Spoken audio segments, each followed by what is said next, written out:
So we have the 2020 race well underway. The Democrats have narrowed the field to Joe Biden and Bernie Sanders, essentially, with Tulsi Gabbard hanging in there, all battling it out for the right to get trounced by President Trump in November.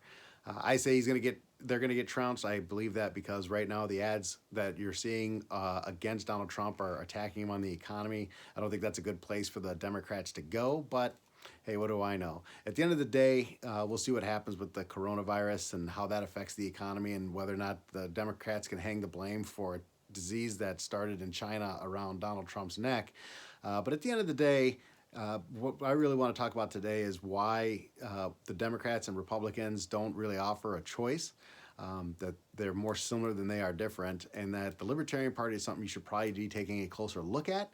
Although I understand people's intrepidation about voting Libertarian on the big tickets, Senate, House, President. I get it. We have to win so that they lose, because if they win, it's going to be the end of the world. They're going to put the wrong Supreme Court justice in. Whatever the case, whatever your justification is for sticking with the two-party system, I understand the big ticket races. It can be challenging for you to not pull the lever for a third-party candidate. But take a look at the Libertarians on the down tickets. Look at your local races. Look at your state houses and your local municipalities and those kinds of races, and take a look at the Libertarians and listen to what they have to say. I'm going to explain a little bit my views of what Democrats and Republicans represent, and then a little bit of how the Libertarians are different, and maybe why you should take a little closer look at the Libertarians. First and foremost, I would say that both the Democrats and Republicans they're authoritarian parties. They both want to control large aspects of your life. They both want, neither party has ever shrank government. The Republicans will come in and talk about less taxes, less regulation. But if you really look at how the government has behaved when Republicans have been in control, the government hasn't really changed. You haven't seen a government playing a smaller role in your life. They just present their authoritarianism in a different way. Democrats are straight economic authoritarians. We know this. It's inarguable. And the Democrats, I will at least give them credit that they're honest about it. They come out, they say, we're going to raise your taxes, we're going to take control of your health care, we're going to take control of your investments, we're going to plan your retirement through Social Security, we're going to plan your health care and old age. They're like I just mentioned, they're trying to take health care over essentially completely. So they want economic control of the country. They just feel that a centrally managed economy is going to perform better than a free market economy. So I tend to give everyone the benefit of the doubt and say that though that's a deeply held belief of theirs, I think it's misguided and incorrect. And I definitely think it doesn't look at history in terms of how centrally controlled economies have functioned. The issue I have with Democrats right now is the big push for Medicare for all and some of the big ticket ideas that they're trying to sell. They're being very disingenuous when they get on stage, when they're talking about these programs and how they're going to impact American life. We use Sweden and Denmark and these Scandinavian countries, European countries as an example, or they tend to use them as an example as to how these programs can work and how we'll all be better off if we can institute this kind of centralized control over these big aspects of our lives. What they never mention, what they don't talk about, and where they're really being disingenuous, is they're talking about the 1%, 5%, millionaires, billionaires. These people are going to foot the bill for this. Don't worry, middle-class America, we're going to take care of you. You're going to be better off. And if you look at the countries that they're comparing us to and you look at their tax rates, it tells a very different story. I mean, Scandinavian countries like Sweden, for example, pays middle-class families in Sweden with an income that would be comparable to about $60,000 US, they're paying almost 60% in income tax. On top of that, they have a nationwide tax of 25% as a sales tax. They pay significantly more for gasoline, for fuel taxes. They live on a much smaller percentage of their income. So when you look at if you think that that's good and that's the way we should do things, and we should be taxing ourselves into essentially poverty. If you want to tax that way, then that's fine. Stand up on the stage and say, listen, I think that the best solution for this country is to put everybody under a government program for healthcare, a government program for education, cradle to grave, healthcare, cradle to grave education, everything taken care of for you by the government. But in order to make that happen, we're going to be taking about half of your income on the front end on income taxes. We're going to be taking a massive portion of it on the sales tax side. And you're going to be left with a lot less, but you're also going to have a lot less to worry about. Stand up. If you believe in what you're trying to sell me, Democrats, then stand up and just say that. The problem is they won't do that because they know the American people aren't going to look at that as a viable option. Americans have a very different lifestyle than Europeans. You know, we have homes in the suburbs, a couple of cars. We live a very different life.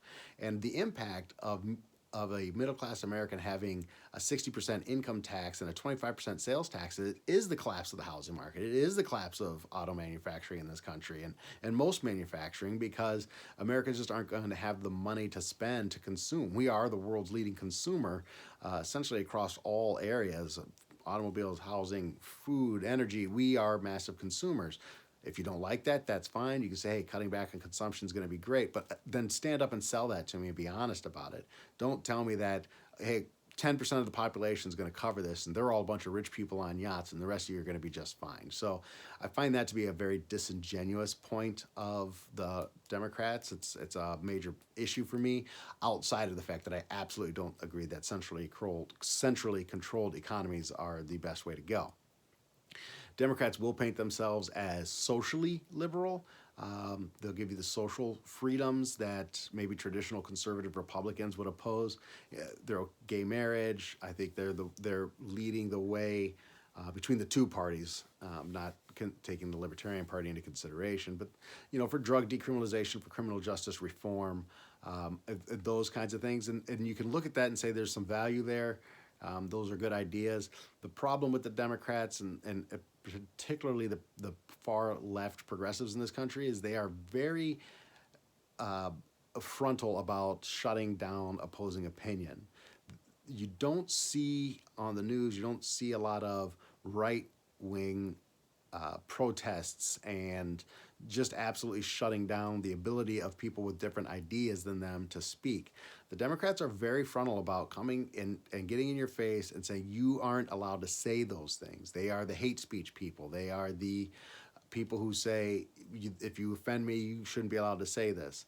Freedom of speech is very important. Silencing our enemies through force and intimidation is, that's a path we can look historically and say that's a path that leads to very bad places. So that's definitely an issue with the Democrat Party. Our educational and media infrastructures are designed to strengthen some very old thought processes and teach that these are the ways that things should be.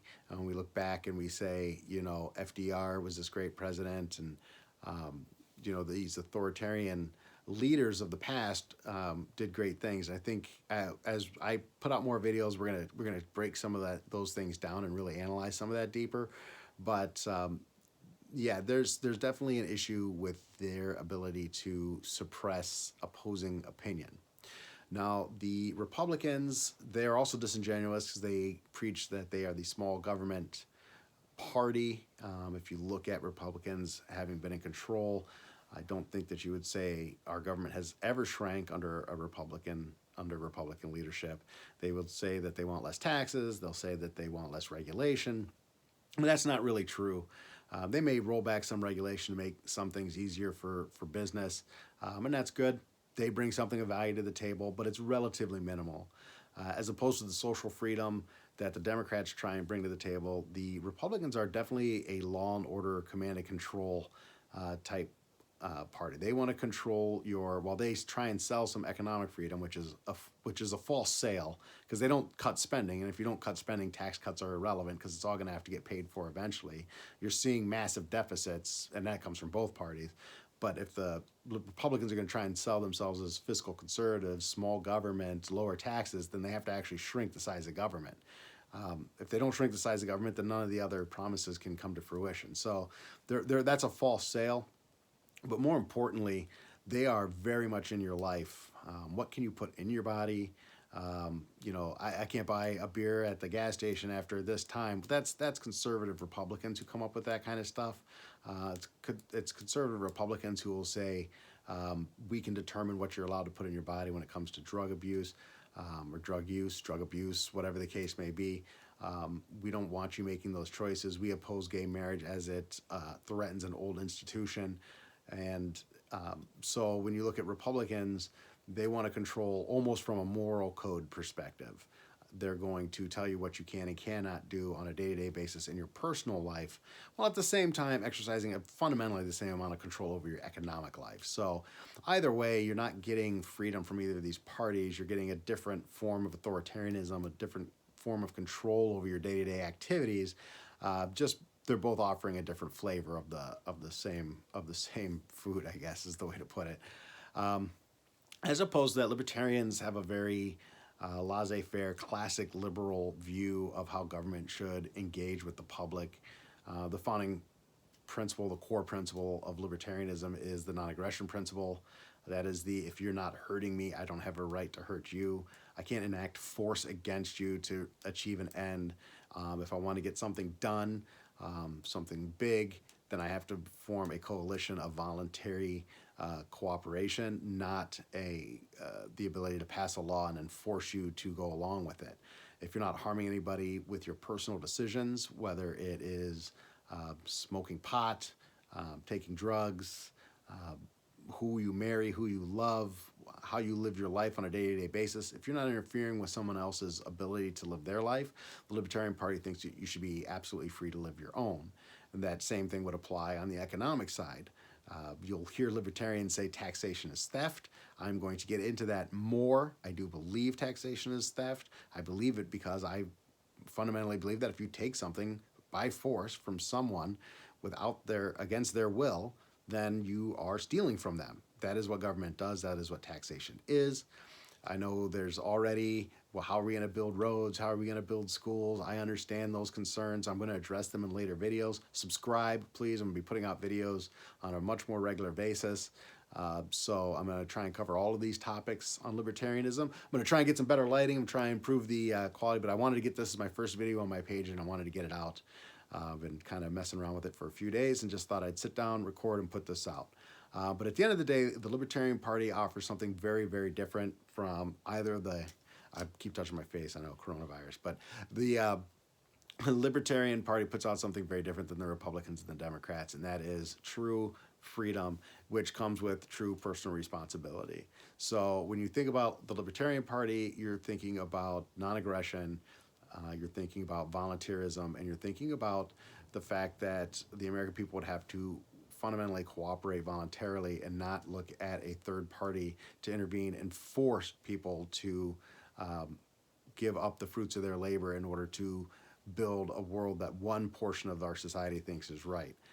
The interesting thing about that is when we look at how angry and how divisive politics have become in this country, it is because government is no longer a force for liberty. Government is fundamentally a tool that one faction uses to try and enforce their will on the others. So of course there's fear and anger and animosity.